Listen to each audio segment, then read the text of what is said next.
नेतृत्व करणारे मंचावर उपस्थित असलेले आदरणीय तात्यासाहेब, आदरणीय अरुणप्पा, आदरणीय जाहीर काका, आदरणीय अशोक काका, मंचावर उपस्थित असलेले आदरणीय राजू गुप्ताजी, आमचे सर्व जनता विकास आघाडीचे उमेदवार, मोठ्या संख्येने उपस्थित असलेले सर्वच आदरणीय ज्येष्ठ माता, बंधू, भगिनी, तरुण मित्र, खास करून या परिसराशी नाळ जुळलेले, मागच्या अनेक वर्षापासून सातत्याने या शहादा शहराची, या शहादा तालुक्याची काळजी करणारे, फेसबुक लाईव्हच्या माध्यमातून बघणारे माझे सर्व या सुरत, नाशिक, पुणे, मुंबई या जगभरातले सर्वच या शहादा परिसराचे बांधव जे फेसबुकच्या लाईव्हच्या माध्यमातून बघतायत, मोठ्या संख्येने इथे उपस्थित असलेले आमचे सर्व पत्रकार बांधव, आणि खास करून माझ्या भाषणामध्ये मी काय चूक करतोय का हे खास करून लाईव्ह बघणारे आणि ट्रोल होण्याची करण्याची वाट बघणारे माझे सर्व ऑनलाईन मित्र, तुमच्या सर्वांचं मी आजच्या या जाहीर सभेसाठी, जाहीर सभेमध्ये मनापासून आपलं हार्दिक स्वागत करतो. मित्रांनो, आपल्या सर्वांना कल्पना आहे ही निवडणूक आता अंतिम टप्प्यात आहे. परवा आपल्याला सर्वांना मतदान करायला जायचंय. आजची ही जाहीर सभा करत असताना निश्चितपणाने आम्ही प्रयत्न केला की कुठल्याही दुकानदाराला त्याची दुकान बंद करण्याची वेळ येऊ नये. आम्ही तो प्रयत्न केला. थोडीफार अडचण लोकांना झाली असेल त्याच्याबद्दल देखील मी आपल्या सर्वांची माफी मागतो. परंतु ही निवडणूक अतिशय महत्वाची आहे. 9 वर्षानंतर शहादा नगरपालिकेच्या लोकांना मतदान करण्याची संधी मिळालेली आहे आणि याच्यानंतर 5 वर्षानंतर शहादा नगरपालिकेमध्ये आपण मतदान करणार आहोत. आणि म्हणून एवढ्या मोठ्या कालखंडासाठी या शहादा शहराच्या नागरिकांचा प्रतिनिधी म्हणून नगरपालिकेमध्ये कोण असणार आहे, आपल्या प्रभागाची बाजू कोण नगरपालिकेमध्ये मांडेल, या शहादा शहराच्या हक्कासाठी, या शहादा शहराचं चांगलं होण्यासाठी नंदुरबार पासून ते मंत्रालयापर्यंत कोण जाणार आहे, असा लोकप्रतिनिधी निवडून देण्यासाठीची ही निवडणूक आहे. हे आपण सगळ्यांनी लक्षात ठेवलं पाहिजे. मागच्या अनेक वर्षापासून सातत्याने या शहादा शहराच्या बाबतीमध्ये आपण सगळे सुजाण नागरिक आपापली भूमिका मांडत आलेले आहेत. या निवडणुकीमध्ये देखील सर्व प्रकारचे मुद्दे आपल्या सर्वांच्या समोर मांडले गेलेले आहेत.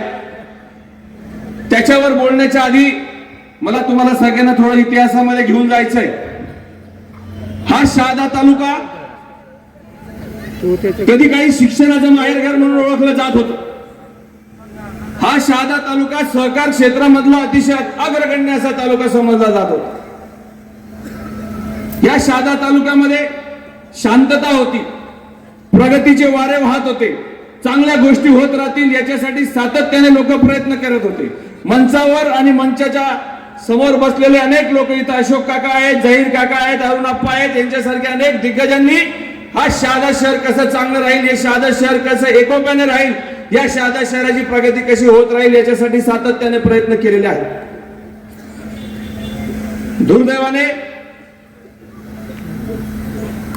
मागच्या 10-15 वर्षामध्ये आपण आपल्या शहाद्याची परिस्थिती अशी करून ठेवली, आपल्या शहाद्याला नेतृत्व मिळेल की नाही, आपल्या शहादा शहराचा कोणी वाली आहे की नाही, अशा प्रकारची तीव्र भावना या शहादा तालुक्यातील आणि शहादा शहराच्या लोकांच्या मनामध्ये आहे.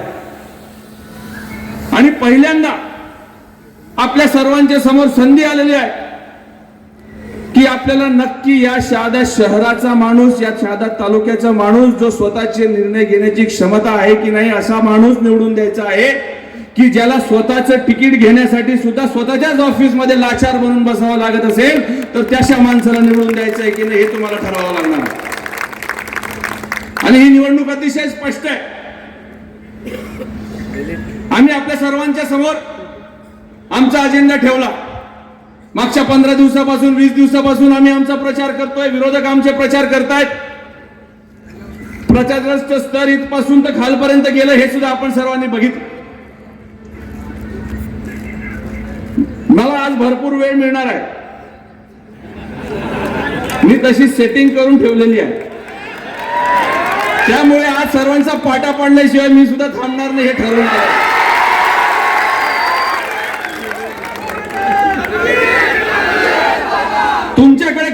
अजेंडा नाही, तुम्हाला काय करायचं याच्या बाबतीमध्ये तुमची भूमिका स्पष्ट नाही, आणि तुम्ही आमच्याबद्दल सांगताय की अभिजित दादा फक्त टीका करतात म्हणे, यांच्याकडे विजन नाही, काय करणार आहे मी सांगत नाही म्हणे. अरे भावा,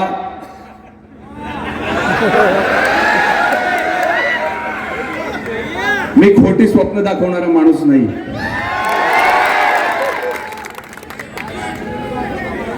माझा अजेंडा अतिशय स्पष्ट आहे, प्रत्येकाच्या घरापर्यंत पाठवलेला आहे. आम्हाला काय करायचं याच्या बाबतीमध्ये आपण जर कळलं नसेल आणि आपण ऑनलाईन सगळेजण मला पाहतायत, मकरंद भाईची अख्खी टीम तिथं पटेल रेसिडेन्सीच्या तिथं मोठ्या स्क्रीनवर बघते की आज अभिजित दादा काय बोलणार आहे. तुम्ही ऐका मी काय सांगतो.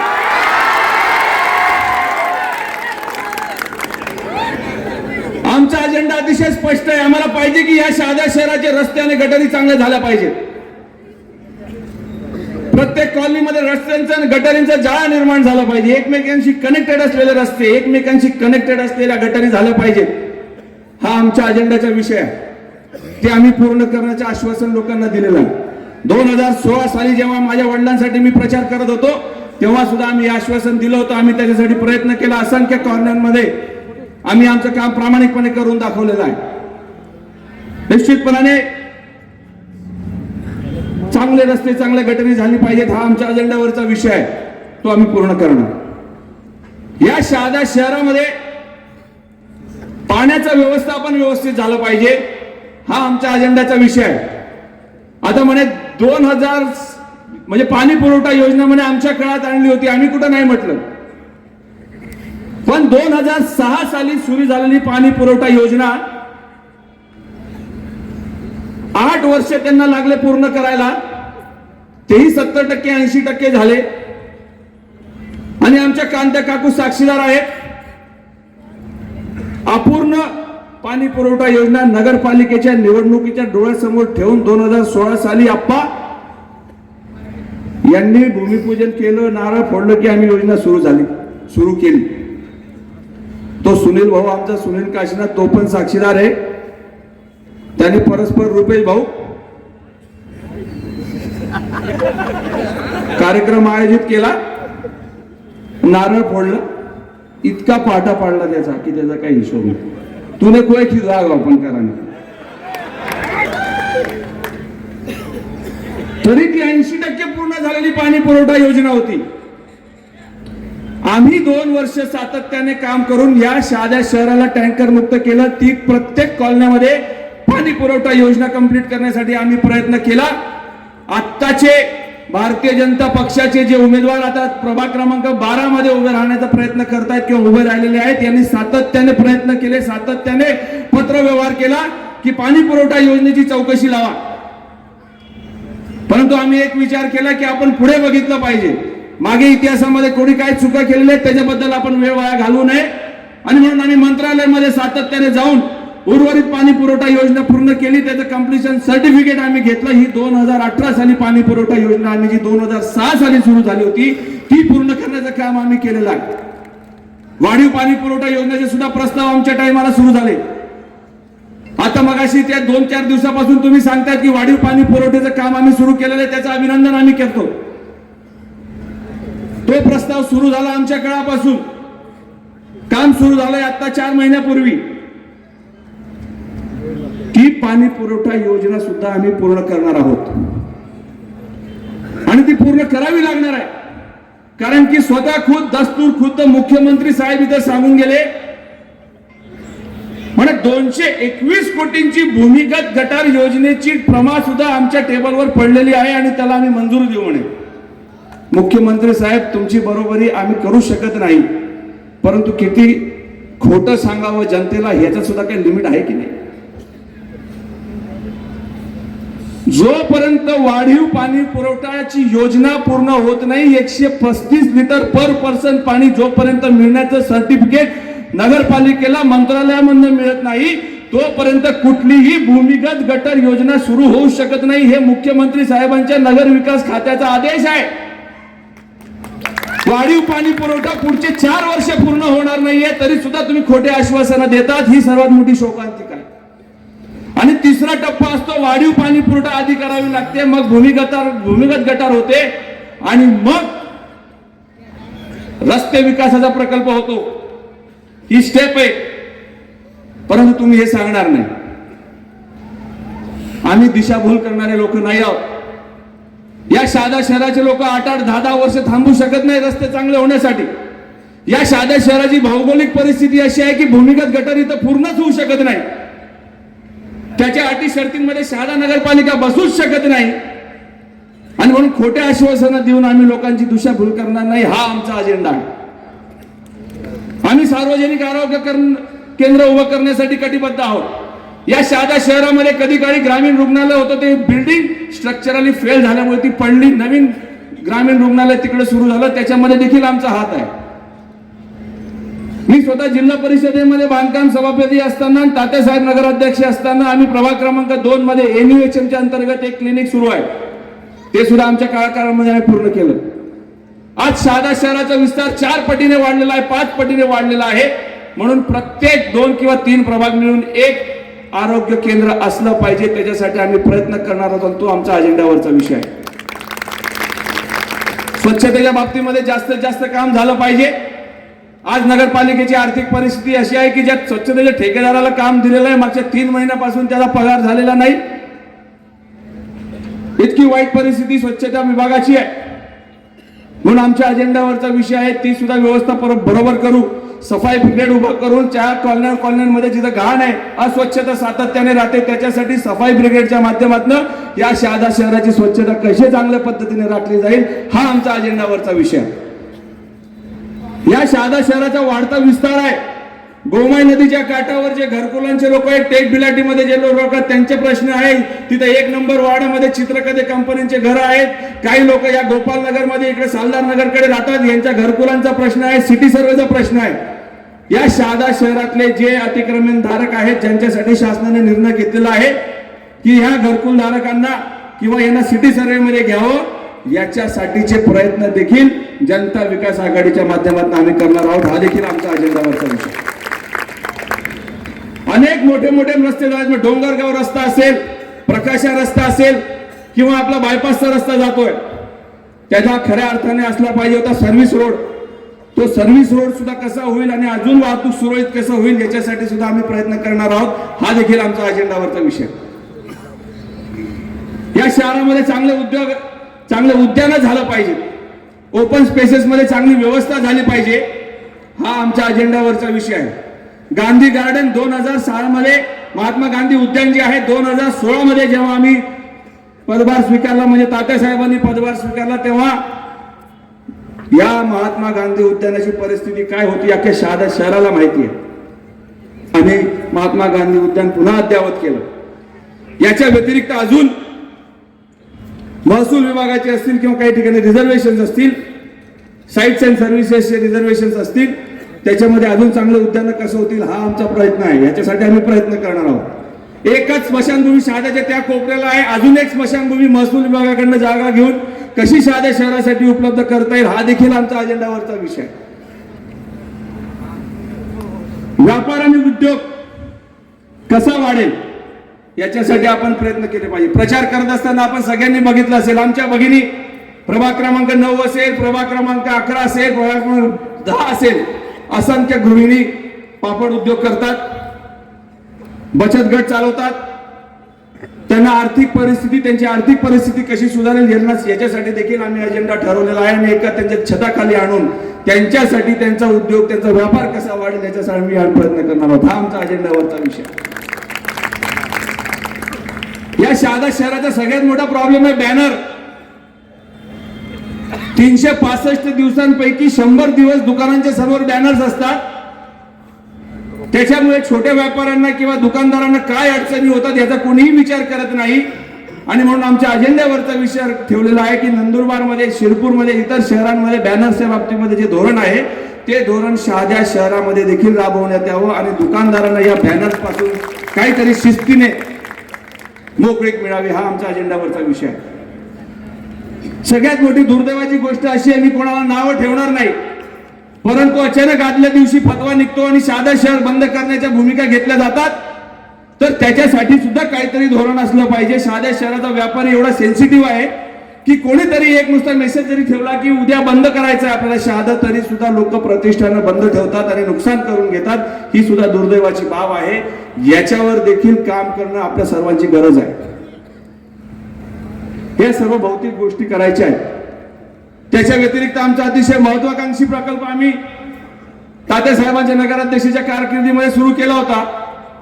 आपल्या शहादा शहराला लागत असलेली गोमाई नदी घाटाची जी जागा आहे, तर गोदावरीला नाशिकला जसं नदी घाट विकास प्रकल्पाच्या माध्यमातून जे सुशोभीकरण झालेलं आहे, त्या धर्तीवर गोमाई नदी घाट सुद्धा डेव्हलप झाला पाहिजे. याच्यासाठीचा प्रयत्न माननीय नितीन गडकरी साहेब जेव्हा रिव्हरफ्रंट डेव्हलपमेंट मिनिस्टर होते तेव्हा आम्ही जाऊन तो प्रस्ताव तिथे टाकला होता. त्याचा देखील पाठपुरावा करून या शहादा शहरामध्ये कायमस्वरूपीचा जलसाठा कसा तयार होईल आणि कायमस्वरूपीचं एक चांगलं पर्यटन स्थळ कसं निर्माण होईल याच्यासाठीचा सुद्धा महत्वाकांक्षी प्रकल्पाचा अजेंडा आमच्या विचाराधीन आहे आणि त्याच्यावर देखील आम्ही काम करणार आहोत. या शहादा शहरामध्ये असंख्य शैक्षणिक शाळा आहेत, संकुल आहेत, वेगवेगळ्या जाती धर्माचे मुलं मुली शिकतात. परंतु शिक्षण झाल्यानंतर पुढे काय हा प्रश्न बऱ्याच वेळा सामान्य घरातील कुटुंबांना पडतो. आणि म्हणून हे शहादा शहर एक प्रकारे शैक्षणिक हब झालं पाहिजे. ज्या ग्रामीण भागातील पालकांना, ज्या आदिवासी बंधूंना आपल्या मुलांना शहादा शहरामध्ये शिकवायला पाठवायचं आहे, अशा मुलांना, अशा पालकांना एक सेंट्रलाइज धोरण असलं पाहिजे की त्यांना राहायची व्यवस्था कशी होईल, त्यांच्या जेवणाची व्यवस्था कशी होईल. त्याच्यानंतर जे मुलं ग्रॅज्युएट झालेले आहेत त्यांच्यासाठी कॅम्पस इंटरव्ह्यूज कसे होता येईल. वेगवेगळ्या देशभरातील ज्या शैक्षणिक संस्था आहेत, जी शैक्षणिक व्यवस्था आहे, त्यांच्याशी टायअप करून ह्या शहादा शहराचं शैक्षणिक हब कसं होईल हा देखील आमच्या एक महत्वाकांक्षी अजेंडा आम्ही आमच्या डोळ्यासमोर ठेवलेला आहे. अशी असंख्य गोष्टी आम्ही आमच्या अजेंड्यावर घेतलेल्या आहेत. परंतु दुर्दैवाने विरोधकांना तेही, तर मग सत्तेमध्ये जर कधी भारतीय जनता पक्ष, राष्ट्रवादी काँग्रेस आणि शिवसेना आहे, तर मग तुम्ही संपूर्ण नंदुरबार जिल्ह्यामध्ये, संपूर्ण महाराष्ट्रामध्ये एकमेकांच्या विरोधामध्ये पॅनल कशासाठी उभं केलेलं आहे. परवा राष्ट्रवादीचे एक मिनिस्टर इथं आला, एक आमदार इथं आला, पालकमंत्री इथं आला. त्यांनी सांगितलं जर आम्हाला मतदान दिलं नाही तर अजित दादा अर्थमंत्री आहेत म्हणे, आम्ही निधीच देणार नाही. आता ते का माझ्यासाठी मेरे लिए बोल रहे थे का वो हमारे मकरंद भाई के लिए बोल रहे थे. तिथं नंदुरबार मध्ये आणि तळोद्यामध्ये शिवसेना विरुद्ध भाजप उभी आहे. शहाद्यामध्ये सुद्धा 2 शिवसेनेचे उमेदवार उभे आहेत. मग काय ते एकमेकांना निधी देणार नाही का? म्हणजे फक्त सत्य, उद्या उठून काँग्रेसची सरकार आली तर निधीसाठी परत तुम्ही काँग्रेसमध्ये जाणार का? कारण की सांगता येत नाही, वर्षभरामध्ये सरकार बदलून जाते. मांडीला मांडी लावून बसणारे लोक फुटून जातात, नवीन सरकार स्थापन होते, मग हे नवीन सरकारमध्ये परत जातील आणि म्हणतील आम्हाला निधी आणण्यासाठी पक्ष बदलावा लागला. ही शोकांतिका आहे. तुम्ही टीका कशासाठी करताय हे तुम्ही लक्षात घ्या. आणि जर तुम्ही खरोखर खडसेंची आणि राजेश दादांची ह्याच चौकामध्ये सभा लावलेली, कदाचित तुम्हाला उत्तर देता येतील, तुम्ही द्यावे, आम्ही वाट बघू.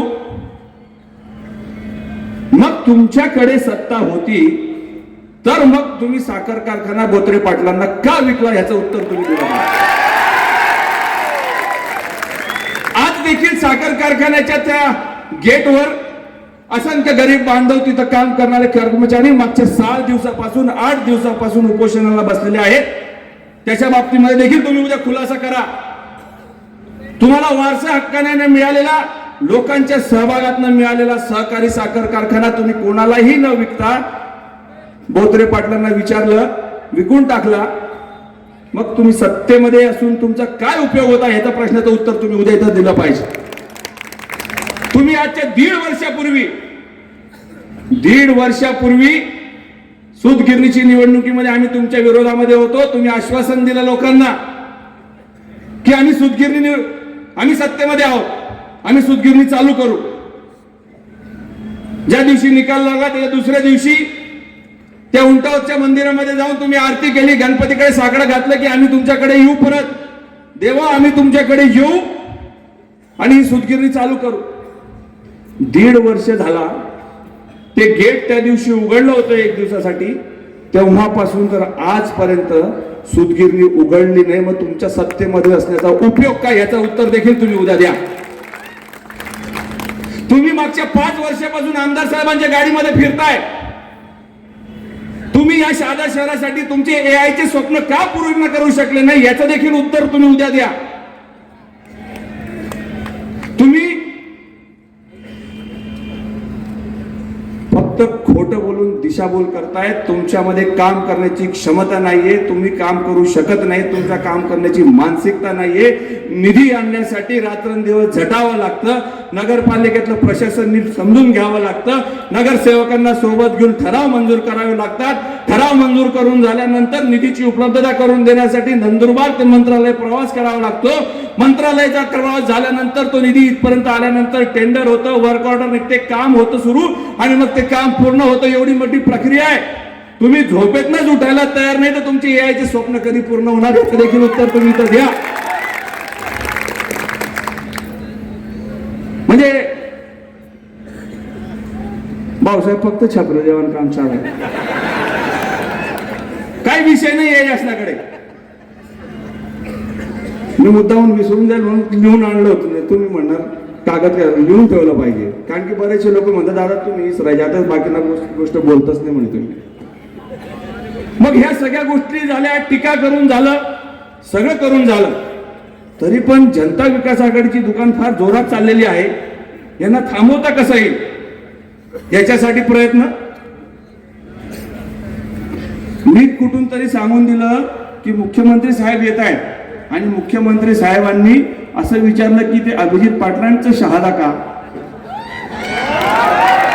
आता रुपेल भाऊ असं एखादं बोलण्यामध्ये सांगून देतो माणूस, एवढं मनावर घेतलं त्यांनी. म्हणे अभिजित दादा काही तिथं होते का रूम मध्ये ऐकायला. अरे मजाक ती समजली यार. इतनी सीधी बात समझ में नहीं आती. पिछले 4 दिन से मेरे को ट्रोल कर रहे हैं. क्या बोले इसका कोई हिसाब नहीं. तरी दुकान लागत नाही. साहेब लोक आईने राजोडे. मग शेवटी गिरीश महाजन साहेबांच्या मागे लागले. आप्पा काल दिन गिरीश महाजन साहेब ने भी बोलावा त्याच मागे. गिरीश महाजन साहेब परेशान. अरे राजेश दादा ये क्या लगा दिया यार तुमने, बार बार शहादा. म्हणजे मी महाराष्ट्राचा संकट मोचक आहे, आणि शहाद्यामध्ये जर अडकून राहिलं तर इतर नगरपालिकांचं मी काय करेल. आता मी हे फक्त मजाक मध्ये सांगितलं, ते पण सिरियसली घेऊन घेतो. एक रिपोर्टर आली, साहेब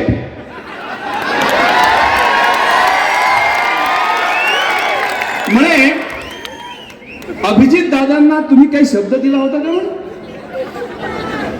गिरीश भाऊ बी म्हणे अभिजित दादांशी माझं काहीच बोलणं झालं नाही. अरे मजाक होता, मजाक.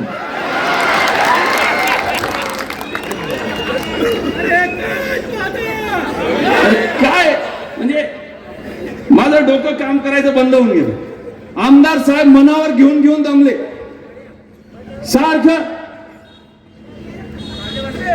साहेबाला निवडून द्या, साहेबाला निवडून द्या. अरे लोक नाही ऐकायला तयार. साहेब तरुण कार्यकर्ते जे त्यांच्यासाठी विधानसभेसाठी मध्ये फिरत होते, त्यांचं म्हणणं आहे की आज उमेदवारच चुकीचा आहे भाजपचा.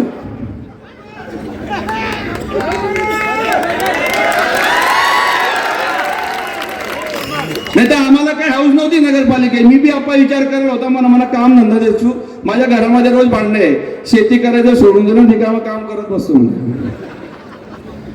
पण जर चुकीच्या माणसांना जर कधी आपण नगरपालिका सोपवली तर 2016 साली जे झालं होतं तेच पुन्हा होण्याची शक्यता. आणि म्हणून परत घाबरवण्याचा प्रयत्न केला. मग अभिजित दादाला परत कसं घाबरवता येईल. परंतु मला एकच सांगायचं, मी आज माझे शेअर लिहून आणलेले पाटणी म्हणजे एखादा जर चुकीनं बोलायचे तर मला पडवायचं.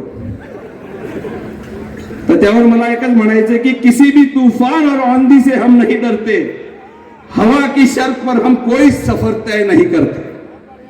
किसी भी तूफान और आंधी से हम नहीं डरते, हवा की शर्त पर हम कोई सफर तय नहीं करते. सुनो शहादा वालों, हमें खुद पर भरोसा है. सुनो लागत नाही. दुकान नहीं लग रही तो नया फंड आले का. मग नवीन विषय आपला नेहमीचा अपेक्षित होता. मला मी वाट बघत होतो की त्या मुद्द्यावर कधी येणार. हिंदू मुसलमान, जहीर काका, हिंदू और मुसलमान. मग आता इथं सगळे लोक समजदार आहेत. ओ भाऊ, ते बघतायत, ऐकतायत, स्क्रीनवर सगळे ऐकतायत, त्यांची ट्रोल करणारे आणि मी वाट बघते. क्या लिखू. मग अफवा मी आणून ठेवल्यात गोष्टी. अफवा म्हणे जैन काका, एक अफवाह तो ऐसी चली, बोले अभिजीत दादा और जनता विकास आघाड़ी के उम्मीदवारों को अगर चुन के लाए त्या स्टेजर निवाडा म्हणे तर अभिजीत दादा डोंगरगाव रस्ताले 4 एकरवर मदरसा बांधावे म्हणे. अरे मना भाऊ, डोंगरगाव रस्ताले 1000 स्क्वेअर फीट प्लॉट नाही भेटणार मग दावा.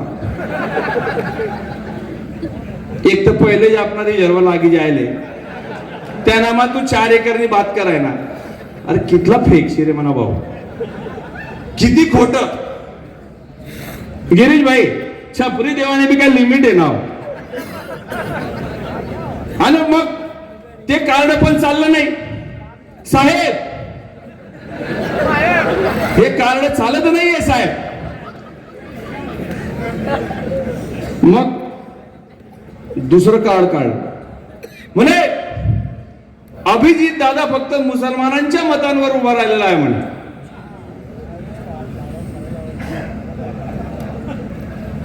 हा म्हणजे 1 पॉइंट ते 14 नंबर वाढला पण मी फिरी राहिनो, हात जोड राहिनो, पाय पडणार. मी सांगतोय या साध्या शहराचा विचार करा. मी सांगतोय की हिंदू मुस्लिम प्रभाग क्रमांक 1 पासून तर प्रभाग क्रमांक 14 पर्यंतचे सगळे आपण जोपर्यंत एकत्र येत नाही तोपर्यंत या शहादा शहराचा विकास होऊ शकत नाही. ही भूमिका मी मांडतोय आणि ही भूमिका जेवढी मुसलमानांना पटते त्याच्यापेक्षा जास्त ही भूमिका हिंदू समाजामध्ये पटते आहे. आणि म्हणून मला फक्त एका समाजाचं नाही, एका धर्माचं समाजाचं नाही, तर मला संपूर्ण शहादे शहराचं समर्थन मिळतं आहे. आणि म्हणून तुम्ही सगळे जण इथं बसलेले आहात. सर्व 14च्या 14 प्रभागामध्ये अतिशय चांगलं समर्थन आम्हाला मिळतंय. संपूर्ण शहादा शहराने ठरवून घेतलेलं आहे की यावेळी जनता विकास आघाडीचे सर्व 29 उमेदवारांच्या मागे उभं राहायचं. मग ते कार्ड पण चाललं नाही, परत गोळा झाले. साहेब आज परत नवीन काढलं. नितीन भाऊ, नवीन फंड काढा त्यांनी. म्हणे अभिजीत दादानी जनता विकास आघाडीला जर निवडून दिलं तर जो ऐतिहासिक गणपती विसर्जनाचा मिरवणुकीचा मार्ग आहे तो अभिजीत दादा बदलून टाकणार आहे म्हणे. चाचा ऐसा हो सकता क्या? वो अपने हाथ में है क्या? सतीश सर आहे का जवळ आपल्या हातामध्ये? अरे आपण मी तेच सांगणार होणार आहे, तोच राहील. कशाला बदले? परंतु हिंदू मुस्लिम कार्ड खेळण्याशिवाय तुमच्याकडे कुठलंही आता पत्ता उरलेलं नाही. म्हणून तुम्ही हे करणार. मग काही तरुण मुलाला दादा हे खरंय का? अरे म्हणता आप्पा या छपरी दिला ना, तू काय लिहायला इथं मनवर लिहिला? इलेक्शन पिरियड मा या सत्ताधारी मा या येत ना रे. आत्ताही बरोबर लक्ष मारा नाही असलं. जे पारंपरिक इतिहास शहादा शहराचा राहिलेला आहे, मग तो कुठल्याही जाती धर्माचा असेल, खास करून हिंदू धर्माचा असेल, काय बदल करण्याला कोणी हात घालेल आणि परत वातावरण बिघडेल. संपूर्ण इलेक्शनचं कॅम्पेन आमचं याच्यासाठी आहे की ह्या शहादा शहरामध्ये एकोपा राहायला पाहिजे, लोकांनी एकत्रित राहायला पाहिजे. शहादा शहरातल्या सर्व लोकांनी व्यवसायावर, आपल्या मुलांच्या शिक्षणावर, आपल्या आई वडिलांच्या जगण्यावर लक्ष केंद्रित केलं पाहिजे. त्याच्या बाबतीमध्ये आम्ही बोलतोय. मग ते सुद्धा कार्ड चाललं नाही, परत गोळा झाले. साहेब, आणि हा कार्ड तर इतका खतरनाक खेळला की माझं डोकं काम करायचं बंद होऊन गेलं. सर्व पत्रकार बांधवांना सांगतो, उद्या येतील त्यांना विचारा. ते म्हणे एक पत्रक काढलं त्यांनी, पत्रक कोणाकोणाकडे आलं, प्रत्येकाच्या घरात आलं की नाही मला माहित नाही. हे पत्रक आलं, ओ बो रेकॉर्ड ते बघताय हा स्क्रीनवर. मला माहित नाही मकरंद भाई तुम्ही काढलं का तुमच्या समर्थकाने काढलं. अरे बेट्या, कमीत कमी ह्या पत्रकावर तुझं पूर्ण वडिलांचं नाव आणि तुझ्या पत्त्यासकट काहीतरी लिहिलं तर असतं रे बेटा. आम्हाला कळलं तर असतं कोणत्या खानदानामध्ये तू जन्माला आला.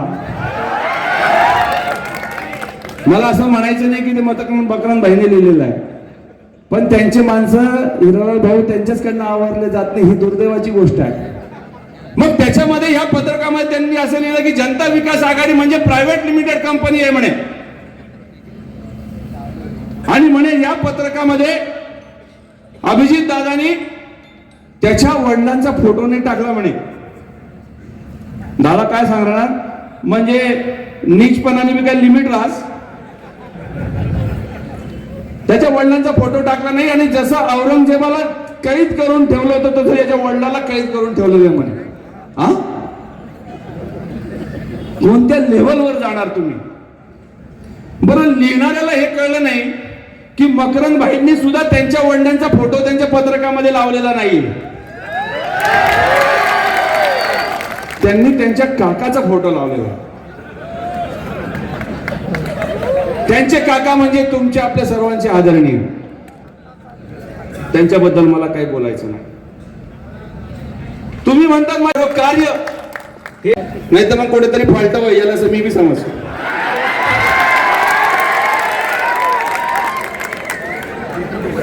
काय बोलायचं, काय लिमिट. मग नाही साहेब आवरा घ्या ना, साहेब आवरा घ्या ना.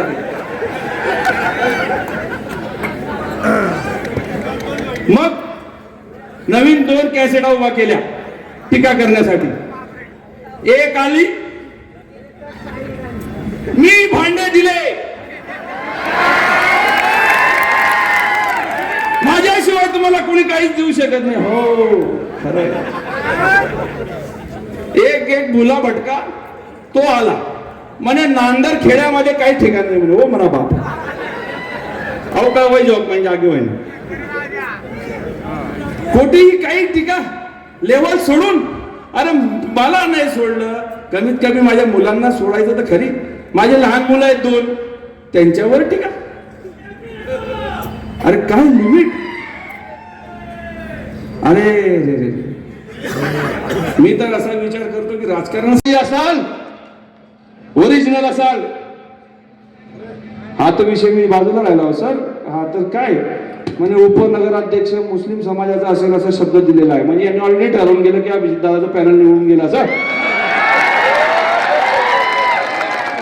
काका ये तो लायसन दे दिया इन्होंने अपने. काय साहेब बरोबर नाही, हे बरोबर नाही. मी काय सांगत होतो, कुठला विषय होता, काहीतरी विषय सांगत.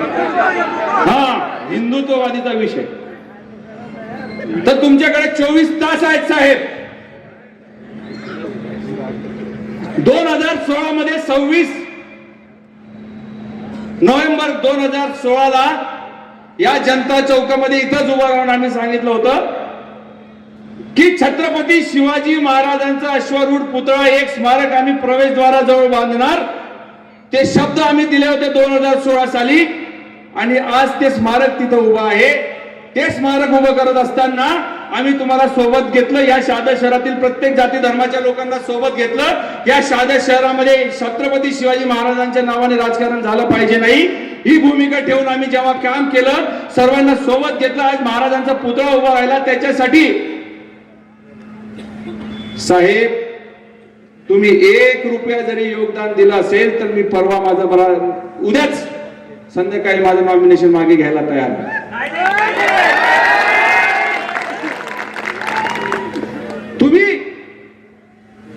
उत्सवाच्या नावाने आम्हाला शहाणपण शिकवू नका. आम्ही सुद्धा महाआरती दरवर्षी करतो. गणेश उत्सवाच्या दरम्यान मध्ये माझ्या घरी सुद्धा गणपती बसतो. मी सुद्धा महाकालचा भक्त आहे. मी सुद्धा 1 लाख रुद्राक्ष वाटले गेले पाहिजेत. या तालुक्यातील या शहादा शहरातील हिंदू बांधव एका ठिकाणी आले पाहिजे. चांगला विचार त्यांच्या डोक्यामध्ये आला पाहिजे. याच्यासाठी आम्ही कार्यक्रम घेतला. तिथं आम्ही तुम्हाला बोलावलं होतं, पण साहेब तुम्ही आले नाही. मागच्या 10 वर्षापासून मी या शहादा शहरामध्ये राहतो. आम्ही देखील गणपती उत्सवामध्ये, गणेश उत्सवामध्ये अनेक मंडळांना देणग्या देतो. तुम्हाला फक्त निवडणूक ह्या वर्षी लढवायची होती म्हणून तुम्ही आता देणग्या दिल्या आणि तुम्ही स्वतःला हिंदुत्ववादी समजतात. साहेब हे बरोबर नाही, हे बरोबर नाही. म्हणून माझी सर्व हिंदूंना, सर्व मुस्लिम बांधवांना, तरुणांना, सगळ्यांना एकच विनंती मला तुम्हाला करायची आहे की हे शहादा शहर जर पुढे न्यायचं असेल, या शहादा शहराची प्रगती करायची असेल तर या खोट्या अफवांना बळी पडू नका. हे फक्त 2 दिवसाचं नाटक सांगतील तुम्हाला आणि गायब होऊन जातील. यांना शोधायला सुद्धा तुम्हाला विद्याविहारला जावं लागेल. हे सापडणार नाही तुम्हाला, हे मी सांगून ठेवतो. आणि म्हणून आता मी जास्त वेळ घेणार नाही. सगळ्यांच्या डोक्यामध्ये कपशी फिट झालेली आहे. सगळे मुद्दे आपल्याला कळलेले आहेत. आमचे देखील चिठ्ठ्या वाटपाचं काम सुरू आहे. मतदान कसं करायचं याच्या चिठ्ठ्या, गैरसमज नसावा, त्या चिठ्ठ्या तुमच्यापर्यंत येतील. मतदान कसं करायचं याच्यावर आपण सगळेजणांनी व्यवस्थित चिन्ह लक्षात ठेवा. कबशीमध्ये जाऊन चहा प्या. याच्यासाठीची ही सर्व मेहनत आमची सुरू आहे. त्याच्यावर तुम्ही सगळ्यांनी काम करावं. आणि कोणाच्या मनामध्ये असं असेल की भाई उनके मेहमान आएंगे, तुम्हारे भी आएंगे क्या? भाई उनकी मेहमानों की दुकान बड़ी है, अपनी छोटी है, लेकिन हमारे भी मेहमान आएंगे. हम ज्यादा चाय का बिल नहीं बढ़ाएंगे, थोड़ा बहुत ही आपके घर पे आके हम भी खातिरदारी करेंगे. इतनी बात ध्यान में रखना. गरीब दुकान है, तुम लोगों के भरोसे हम लोगों ने ये दुकान खड़ी करा है. तो हम लोग चाह रहे हैं कि एक दिन के मेहमान उनके ज्यादा आएंगे, लेकिन अगले 5 साल की खातिरदारी, आपकी सेवा करने की जिम्मेदारी हम लोग लेने वाले. ये बात ध्यान में रखना. त्याच्यासाठीची ही निवडणूक आहे. आणि म्हणून मला संपवताना फक्त शहादेकरांसाठी एक शेर सांगायचा आहे आणि माझं भाषण संपवायचं आहे. कोणी किती म्हणत असेल, शहादा शहर हे स्वाभिमानी लोकांचं शहर आहे. जनता विकास आघाडी ही स्वाभिमानी शहादेकरांचा आवाज म्हणून आम्ही उभी केलेली ही आघाडी आहे. आम्ही लाचार नाही आहोत. तुम्हाला भारतीय जनता कधी काळी या शहादा शहरामध्ये 2 जिल्ह्यांचे, 3 जिल्ह्यांचे अशोक काका तिकीट वाटले जायचे. आज परिस्थिती अशी आहे, यांना स्वतःचे तिकीट घेण्यासाठी त्यांच्याच ऑफिस मध्ये बसवतात, त्यांची इंटरव्ह्यू घेतात आणि नाही सांगतात तुम्ही बाहेर बसा. आणि हे असे साहेब तिकीट मिळेल का आम्हाला? तेवढा एक दुसरी तयारी नाही म्हणे तिकीट तर मलाच मिळणार. दोनों कंफ्यूजन में. अपने ऑफिस में इंटरव्यू ले रहे हैं, अपने को टिकट नहीं मिलेगा. बिचारे सगळे परेशान आहे. पण रडत खडत लडखडत भाजपचं तिकीट मिळालेलं आहे. म्हणून आता हे वेगवेगळे फंडे काढतील. स्वतःचा आत्मविश्वास नाही, स्वतःमध्ये काम करण्याची क्षमता नाही. काही झालं की आमदार साहेब करतील, आमदार साहेब करतील, आमदार साहेब. अरे भाई तू क्या करेगा वो तो बता. सब कुछ आमदार साहेब करेंगे तो तू क्या करेगा? तर या भानगडीमध्ये आपण कोणी पडू नये. कोणी तुम्हाला सांगत असेल की शेवटच्या 48 तासामध्ये, 24 तासामध्ये भानगड्या लावतील, कोणी आपल्याला घाबरवेल, माझ्या कार्यकर्त्यांना कोणी त्रास देईल, असं होणार नाही. परंतु या स्वाभिमानी शहादेकरांसाठी माझा शेर सांगून माझं भाषण संपवणार आहे. कोणी म्हणतो आम्ही भेदभाव करतो, कोणी म्हणतो आम्ही यांना घाबरवून देऊ. या सगळ्या गोष्टींचं एकच उत्तर आहे कि ठोकरे खाता हूं पर शान से चलता हूं, मैं खुले आसमान में सीना तान के चलता हूं. ठोकरे खाता हूं पर शान से चलता हूं, मैं खुले आसमान में सीना तान के चलता हूं. मुरली मनोहर कॉलोनी का हो या मीरा नगर का हो, गौसिया नगर का हो या गरीब नवाज का हो, टेक भिलाटी का हो या टेमरू नगर का हो, गणेश नगर का हो या रामनगर का हो, गोकुल धाम का हो या पंचशील कॉलोनी का हो, मैं सबको अपना मान के चलता हूं। मत दिखा खौफ अपनी दहशत का मुझे, मत दिखा खौफ अपनी दहशत का मुझे, जरा पास आके देख सर पे कफन बांध के मैं भी चलता हूं। मुश्किलें आएंगी मंजिल पाने के इस सफर में दोस्तों, मुश्किलें आएंगी मंजिल पाने के इस सफर में दोस्तों, लेकिन शहादा शहर को उम्मीदों का शहर बनाऊंगा, ये मैं ठान के चलता हूं। हम लोग इस सफर में निकले हैं, आम्ही या प्रवासामध्ये निघालेलो आहोत की शहादा शहर पुढच्या 5 वर्षामध्ये महाराष्ट्र राज्याच्या नकाशावर येईल। शहादा शहर एक सुसंस्कृत शहर म्हणून ओळखलं जाईल, सेन्सिटिव्ह शहर म्हणून शहादा शहराची जी ओळख आहे, हिंदू मुसलमानांच्या भानगडी होतात ही जी आपल्यामध्ये ओळख आहे, ही ओळख पुसण्याचं काम आम्ही करणार आहोत। तरुणांना रोजगार कसा मिळेल, महिलांना सुरक्षित कसं वाटेल, हे शहादा शहर जे 3 राज्यांच्या सीमेवर असलेलं सगळ्यात मोठं आर्थिक राजधानी आहे, ही आर्थिक राजधानी पुन्हा प्रस्थापित उत्तर महाराष्ट्रामध्ये कशी होईल याच्यासाठीची ही निवडणूक आहे। आणि म्हणून आपल्या सर्वांना हात जोडून एकच विनंती करेन की 2 तारखेला मतदान आहे, पुढचे 5 वर्ष या शहादा शहराचं भविष्य कसं असेल याच्यासाठीची ही निवडणूक आहे। म्हणून माझ्या सर्व या बहिणींना तरुणांना विचारपूर्वक तुम्ही विचार करा, भावनिक होऊ नका। कोणी तुम्हाला कितीही भडकवण्याचा प्रयत्न करेल, हिंदू मुसलमानांच्या कितीही गप्पा मारतील आणि तुमच्या दिशाभूल करतील, आम्ही सगळे शहादा शहराच्या सर्व समाजाच्या लोकांच्या प्रगतीसाठी कटिबद्ध आहोत, हे लक्षात तुम्ही घ्या आणि कपशीलाच मतदान करा ही विनंती आपल्या सर्वांना हात जोडून विनंती करतो। आपण सर्वजण एवढ्या मोठ्या संख्येने इथे उपस्थित राहिला, आपल्या सर्वांचं खास करून जे ऑनलाईन ऐकतायत, फेसबुक लाईव्ह ऐकतायत, आपण देखील तुमच्या पालकांना, तुमच्या नातेवाईकांना शहाद्यामध्ये फोन करून सांगा की पुढच्या 5 वर्षाच्या उज्ज्वल भविष्यासाठी फक्त जनता विकास आघाडीला आणि कपशीला सर्व 29 उमेदवारांना मतदान देऊन आपल्या सेवेची संधी द्या। पुनश्च एकदा आपल्या सर्वांचे मनापासून आभार। जय हिंद, जय महाराष्ट्र।